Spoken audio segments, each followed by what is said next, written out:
Okay, I am standing here on the John Deardoff farm, which is located at 75 Montclair Road here in Gettysburg. The highway in the distance is Route 15, and if you were to get off right behind this farm, it would be the 116 exit, which would take you into Bonneville. This is the Hanover Road going toward Bonneville. Right before you get to Bonneville, there's a road that's called Montclair Road that goes in the shape of a horseshoe, goes around, and then of course it comes back again a little further down on the Hanover Road. And I want to talk about something that happened here on this farm on July 2nd and July 3rd of 1863, and talk a little bit about the house. First off, a man named John Deardoff lived here on this farm. This property was originally, this farm goes back as far as the 1780s, and it was farmed by the Reed and Taggart families. Now, John Deardoff purchased this farm in the year 1800, just as Gettysburg was becoming a part of the newly formed borough seat here in Adams County. Before that, Gettysburg was in York County.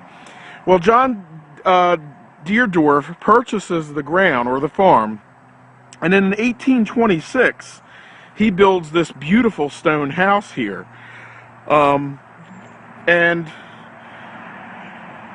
of course along with the house he built a barn, which is over here, and then some of the outbuildings which still stand here today. And as we walk around the house, the front part of the house, the stone house here, is the original. This is the part that was built in 1826. It does have some additions to it. The addition in the back here was built in 1870. And then the final, as we walk around the back side of the house, the final addition, and this is one of the original outbuildings, it's not that great a shape. And we're going to look here at the backyard, and of course shooting back over toward the barn again. Now we're behind the house, and the final addition, which is this porch back here, was built in 1997 by the current owners. Now I do want to mention that this property is currently up for sale, and it is running about $500,000, so it's about $500,000 the last time I checked. So if there's anybody that's got some money out there and wants a nice historic stone house, here you go. And this can be purchased through, right now it's currently being shopped through Remax of Gettysburg. Again, it sits at 75 Montclair Road. Now, let's talk about what happened here on July 2nd and July 3rd, 1863. July 2nd, 1863. Soldiers from the 5th Corps in this direction here, coming up the Bonnetown Road, the Hanover Road, toward Gettysburg, get to Brinkerhoff's Ridge. The Henry Brinkerhoff home is a stone home just beyond these trees. At this point, they come upon a road, and they make a left at this road. Now, these are soldiers in the 5th Corps under Schweitzer's brigade. Schweitzer at this time sees Confederates, and the Confederates are actually in the barn over here. This barn was used by Confederate sharpshooters. He then asked the 32nd Massachusetts to go out as skirmishers on July 2nd. Now, the 32nd Massachusetts at that time was an untried Green Regiment, and their colonel of their regiment went to Schweitzer and asked for permission to be relieved from that duty, since his men did not know how to go into skirmishing position. Schweitzer then replied, "Then send the 9th." So the 9th Massachusetts, coming up this road, begins right here at the Deardoff farm to be set out as skirmishers, briefly engaging Confederates in the barn over here. The rest of the soldiers in Schweitzer's brigade would move on this road, and this road in 1863 wrapped around the farm and then kind of curved to the right, crossed what is today the Highway 15, and then went right to the Round Tops. Now, of course, when they built the highway, they basically cut the Deardoff farm in half, and we'll talk about that in our next video. But this has been the John Deardoff farm and their actions on July 2nd, 1863, here on Gettysburg Battlefield Facebook. Okay, this is going to be the John Deardoff farm, part 2, here on Gettysburg Battlefield Facebook. Now, as the 9th Massachusetts set out as skirmishers here on the Deardoff property on July 2nd, 1863, they became separated from the brigade. And of course, the rest of Schweitzer's brigade would go on July 2nd to Round Top and fight at the Bloody Wheat Field. So those troops from the 32nd Massachusetts who may have been left behind here and detached from the brigade actually went into a worse situation going on the wheat field.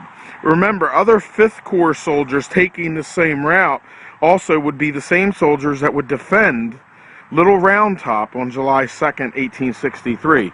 A lot of these 5th Corps soldiers would be on Round Tops in the wheat field and out by Devil's Den. So a lot of the soldiers that passed the Deardoff farm would play a major role in a major portion of the battlefield. And that's one of the stories that's left out of the battle here at Gettysburg about this farm along what used to be a road that is no longer here. Now, the 9th Massachusetts skirmishes with the enemy, and then they are detached from the brigade, and they would later reach the crest of Big Round Top, where their monument sits today. It sits on the north face of Big Round Top, near where I shot the video about the original walking trail on Big Round Top. Their monument is out there, and they were not quite as engaged as they would have been had they been kept with the brigade.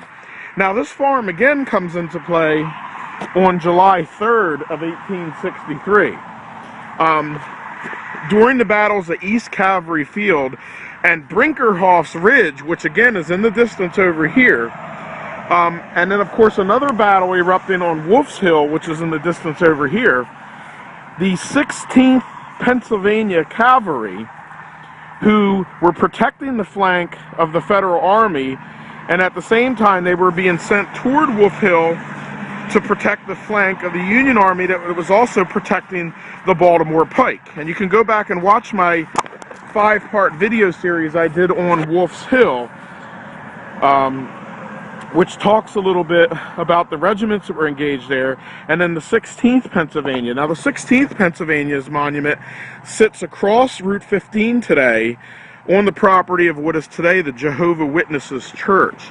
However, again, at the time of the battle in 1863, all this ground, the house, the barn, and the outbuildings and all this property, including modern-day Highway 15 and just across 15, were all part of the Deardoff farm. So actually, the monument to the 16th Pennsylvania Cavalry, you could say, sits on the Deardoff farm. And the 16th Pennsylvania Cavalry, a day after the 9th Massachusetts skirmished with Confederate soldiers in this barn, would come by here protecting the flank of the Federal Army, who was also protecting the Baltimore Pike. And they would cross this property as well. And of course, that was an important action, just as soldiers in the wheat field the day before, soldiers protecting the flank on July 3rd at the time of Pickett's charge prevented the Confederate Army from sweeping in behind the Union Army and getting them from the rear as Pickett's charge was going on. Now, a little bit about the property today. The barn, of course, as you can see in some of the photos I've taken, the original stone structure still exists. However, sometime probably in the early to mid 1900s, the top half of the barn was taken away and it was made into a cinder block building. So even though it is the original barn, it is more of a storage area now. Montclair Road sits right here, and the neat thing about this property is the property takes up both sides of Montour Road right here at this sharp bend. And of course, now that we're walking back, you can see the 1826 stone house. It also has some of these really weathered outbuildings here, storage sheds, and this is around where we started part one. We've basically walked in a circle around the entire property. The sheds are not in the greatest of shape. The wood is quite rotted, and inside of them there's, you know, not a lot to be said. But they are very old buildings here. I looked at this tree earlier, and this tree appears to have been at least 150 years old. It's probably 4 to 5 feet in circumference around the bottom. So there's a very good chance of all the trees here on the Deardoff farm, which cover both sides of the road, that appears to be